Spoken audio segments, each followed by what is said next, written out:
June 2010. Deep in the Iranian desert, 270 feet underground, something impossible is happening. 5,000 machines spinning at 1,500 times per second, refining uranium for Iran's nuclear bomb. A scientist checks his monitor. Everything looks perfect. Temperature, normal. Pressure, normal. Speed, normal. He takes a sip of tea.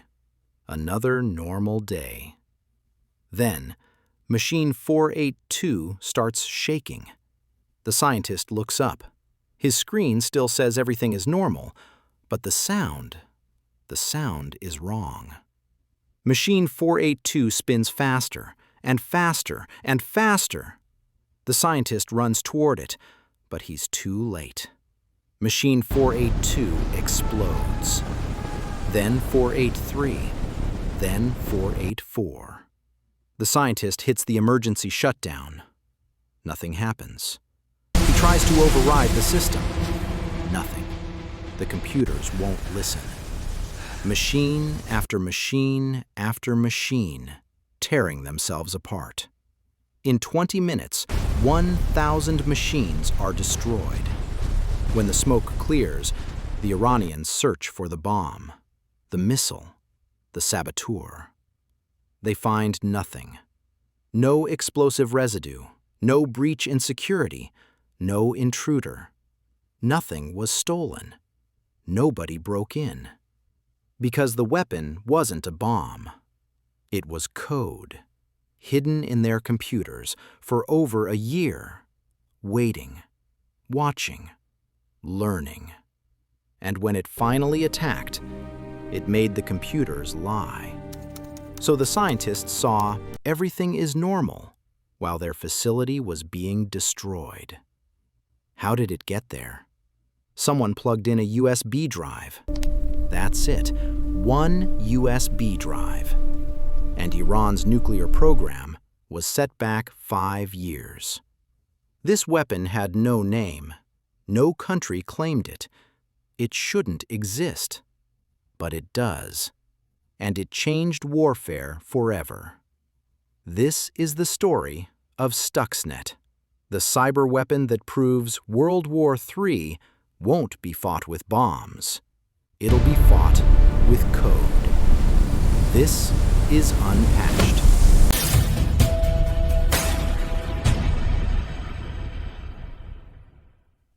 Iran announces they're building nuclear reactors. For peaceful purposes, they say. But satellite photos show something different. Secret facilities, underground bunkers, heavily armed guards.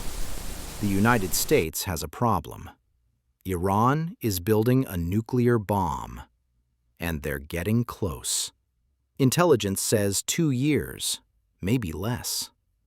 President Bush meets with his advisors. The military presents options. Option 1, airstrikes. Bomb the facilities. But Iran's facilities are underground. Bombs might not reach them. And bombing Iran? That starts a war. Iran attacks Israel, closes the Strait of Hormuz. Oil prices explode.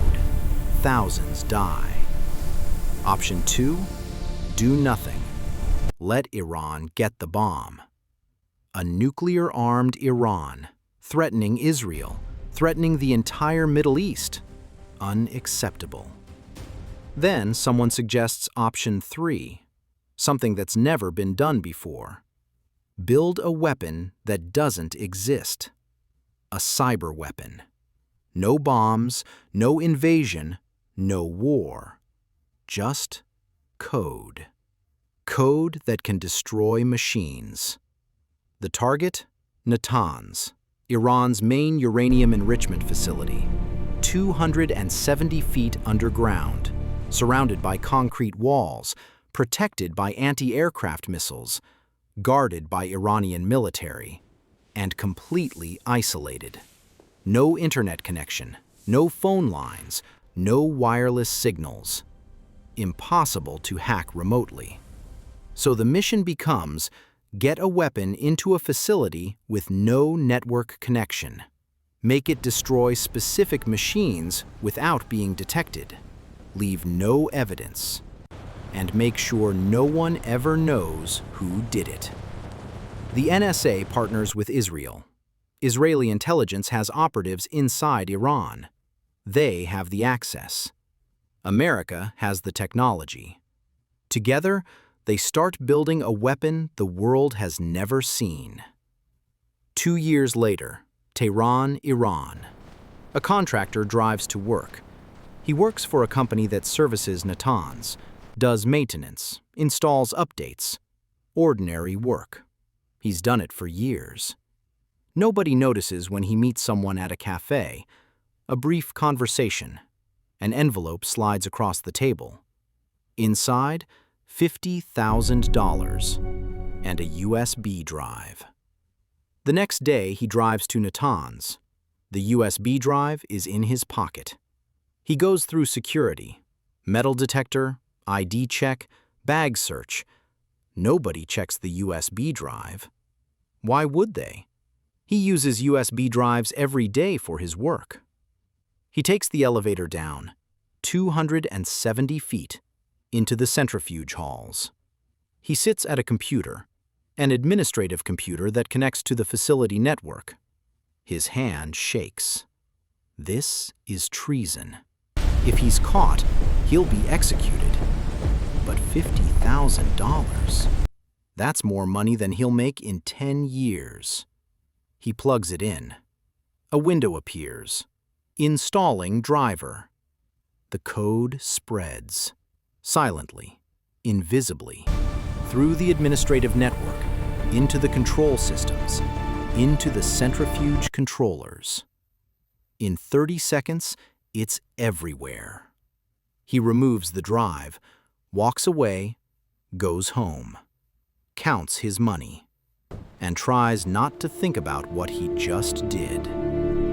For months, nothing happens. The scientists at Natanz work normally. Their computers work normally. Everything is normal. But Stuxnet is there, watching, learning, recording how the centrifuges operate, recording normal speed, normal pressure, normal temperature, creating a perfect recording of everything is fine.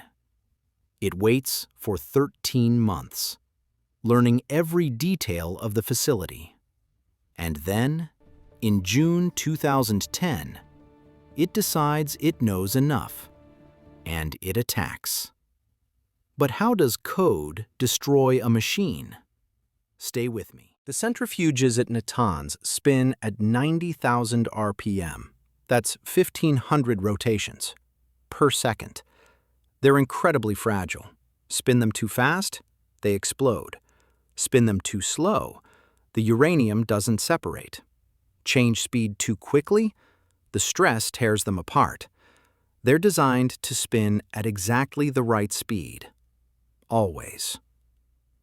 June 2010, Stuxnet takes control. It tells the centrifuges, spin faster, 35% faster. The machine starts screaming. But here's the genius. The control room shows everything is perfect. Because Stuxnet isn't sending real sensor data, it's playing the recording. The 13 months of everything is fine. A perfect loop. A perfect lie. The scientist sees normal readings everywhere, but 10 feet away, the machines are tearing themselves apart. The first one explodes. Another explosion. Another. And what he sees is a nightmare. Dozens of centrifuges vibrating, smoke rising, metal shrieking. He hits the emergency shutdown. Nothing happens. Manual override. Nothing. The computer is in control, and the computer says, everything is fine. 20 minutes later, 1,000 centrifuges are destroyed. Years of work, hundreds of millions of dollars. The Iranians launch an investigation. They search for the bomb, the explosive, the sabotage. They find nothing. Security footage shows nobody broke in. Nothing was stolen. They interrogate workers, test loyalty. Everyone passes. 1,000 machines destroyed. No evidence. No breach. How is this possible? Weeks later, a technician examines the control computer and finds something. Code. Strange code that shouldn't be there. They send it to their cybersecurity team, who send it to a contractor, who sends it to a cybersecurity company in Belarus. And that's when the world discovers what happened. Stay with me. Sergey Ulasen is a virus analyst. He's trying to figure out why Iranian computers keep crashing, and he's found something incredible. This malware is 20 times normal size. It uses 4 zero-day exploits. Most malware uses 1. This isn't criminal malware. This is military. Within hours, security researchers around the world start analyzing it. Kaspersky, Symantec, Microsoft, everyone wants to understand this thing. And what they discover is terrifying. This malware has one target, one very specific target. Siemens Industrial Control Systems, the exact systems that control Iranian centrifuges. The media connects the dots. Cyberweapon targets Iranian nuclear facility. Stuxnet, digital warfare becomes real. Did the US create a cyber weapon? Everyone asks, who built this? The evidence points to 2 countries, the United States and Israel. Only they have the resources. Only they have the motive. The White House won't comment. Israel says the same thing. Neither confirms, neither denies. But the code itself tells a story. Hidden in the malware is a reference to Murdis, the Hebrew word for myrtle, associated with Queen Esther, a Jewish heroine who saved Jews from Persian genocide. Persia, ancient name for Iran. Nobody believes that's coincidence. 2012.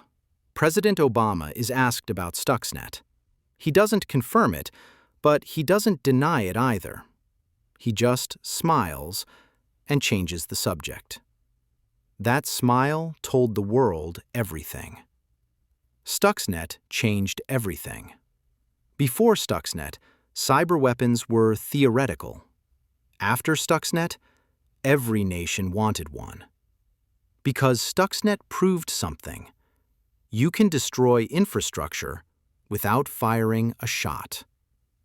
Iran didn't just rebuild. They built their own cyber weapons. 2012.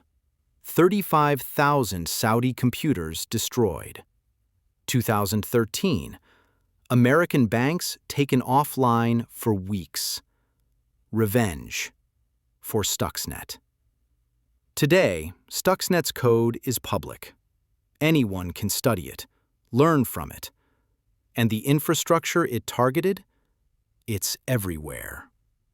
Your power grid, your water treatment plant, your hospital, all controlled by industrial computers, all vulnerable. This is Unpatched. Subscribe now, because the next Stuxnet is already written.